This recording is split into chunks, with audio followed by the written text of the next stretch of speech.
जय हिंद साथियों, इस वीडियो में हम लोग पृथ्वी के वायुमंडल के बारे में चर्चा करेंगे। देखिए, पृथ्वी के वायुमंडल की बात करें तो आप सभी को मालूम है कि पृथ्वी के चारों ओर वायु के आवरण या फिर पृथ्वी के चारों ओर गैसों के आवरण को हम लोग क्या कहते हैं, तो आप कहेंगे इसे हम लोग वायुमंडल कहते हैं। अब समझेंगे हम लोग कि वायुमंडल से किस प्रकार के प्रश्न आपके एग्जाम में पूछे जाते हैं।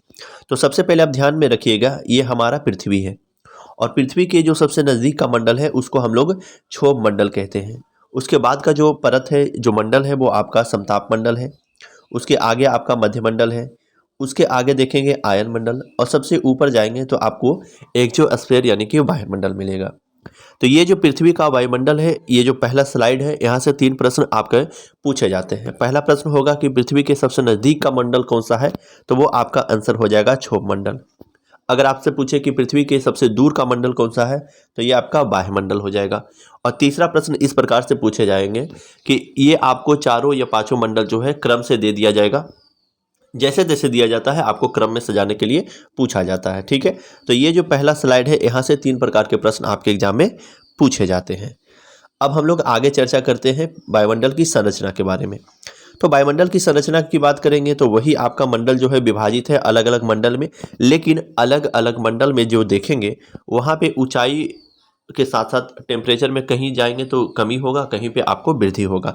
तो केवल 2 मंडल में आपको ध्यान रखना है, एक आपका क्षोभ मंडल है, दूसरा आपका मध्य मंडल है। अगर क्षोभ मंडल और मध्य मंडल की बात करेंगे तो जैसे जैसे आप ऊंचाई पे जाएंगे ये दोनों मंडल में, वैसे वैसे तापमान में कमी देखने को मिलेगा। ठीक है, ध्यान रखिएगा, क्षोभ मंडल और मध्य मंडल ये दोनों एक ऐसा मंडल है जहाँ पे जैसे जैसे आप ऊंचाई पे जाते हैं वैसे वैसे टेम्परेचर में क्या होता है, कमी देखने को मिलता है।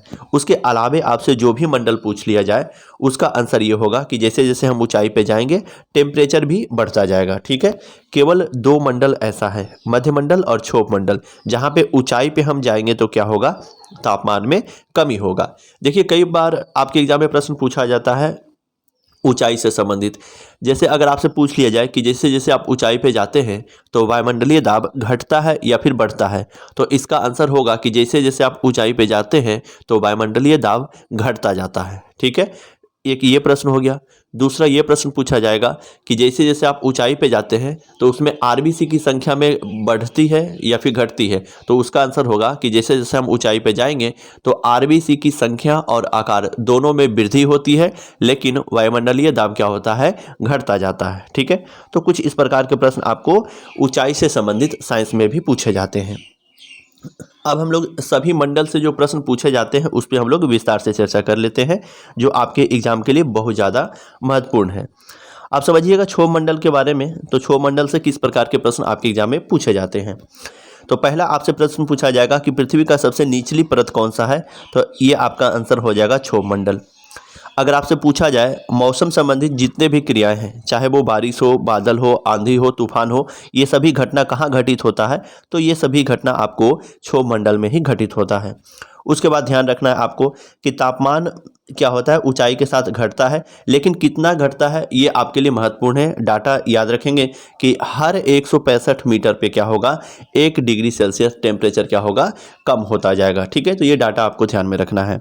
उसके बाद सबसे अधिक जलवाष्प और धूलकण कहाँ पाए जाते हैं, तो वो आपका क्षोभ मंडल में पाया जाता है। देखिए, आप सभी को मालूम है कि पृथ्वी का जो सबसे नज़दीक का मंडल है वह क्षोभ मंडल है। तो पृथ्वी के जो सबसे नज़दीक होगा वहीं पे आपको जलवाष्प भी ज़्यादा देखने को मिलेगा, क्योंकि जल कहाँ है, तो आप कहेंगे पृथ्वी पे है।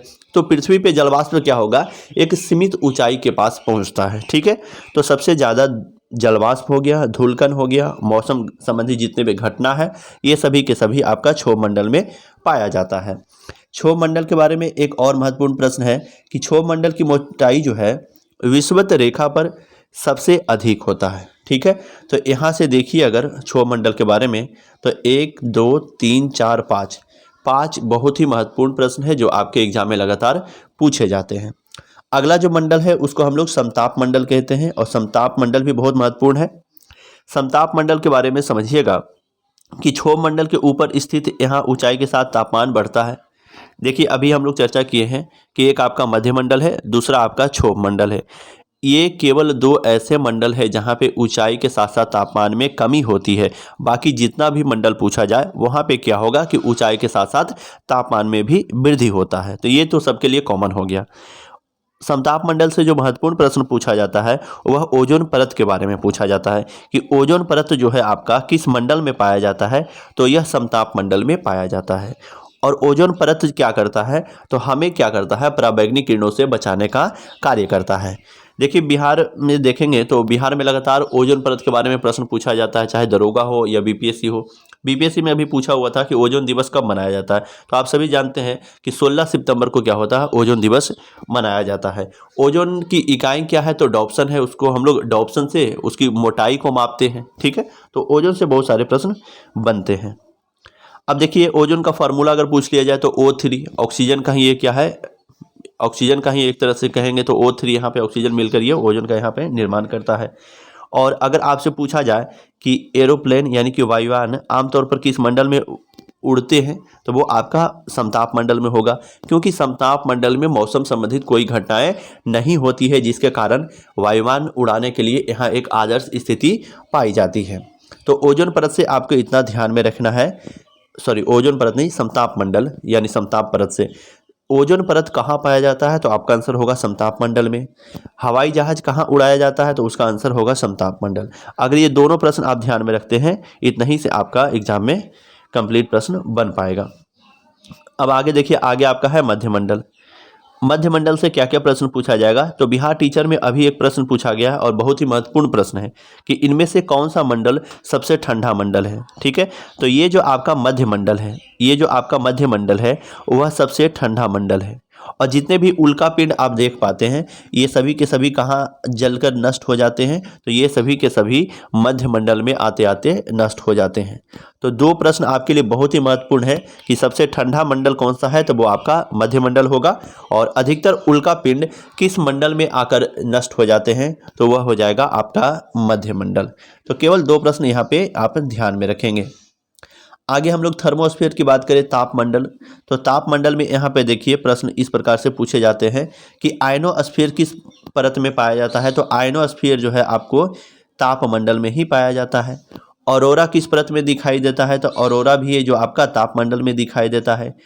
रेडियो तरंग के परावर्तन किस परत में होते हैं, ये बहुत ही महत्वपूर्ण प्रश्न है, कई बार आपके एग्जाम में पूछा गया है रेडियो तरंग के बारे में। तो कभी भी रेडियो देखिएगा तो आयन मंडल इसका आंसर आप टिक करेंगे। ठीक है, रेडियो कहीं भी देखेंगे तो इसका आंसर आयन मंडल होगा। कहीं भी वर्षा आंधी तूफान देखेंगे तो उसका आंसर क्षोभ मंडल होगा। कहीं भी आप समताप मंडल के बारे में अगर इस ओजोन परत के बारे में पढ़ते हैं तो उसका आंसर आपका समताप मंडल हो जाएगा। ठीक है, तो कुछ इस प्रकार से प्रश्न आपके एग्जाम में पूछे जाते हैं।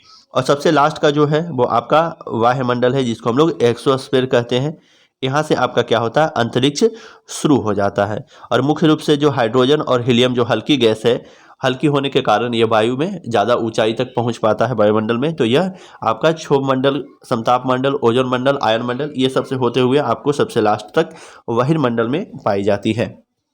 और यहाँ से एक बहुत ही ज़्यादा महत्वपूर्ण प्रश्न है कि सैटेलाइट जो होता है किस परत में, किस मंडल में घूमते हैं, तो उसका आंसर हो जाएगा वायुमंडल हो जाएगा। ठीक है, तो ये कुछ बहुत ही महत्वपूर्ण प्रश्न थे जो कि लगातार आपके ज्योग्राफी, इसको ज्योग्राफी में ही काउंट करेंगे। और ज्योग्राफी के अलावे देखेंगे तो कभी कभी परावैंगनिक किरण जो है वो आपको साइंस में भी और आपका इन्वायरमेंट में भी देखने को मिलता है।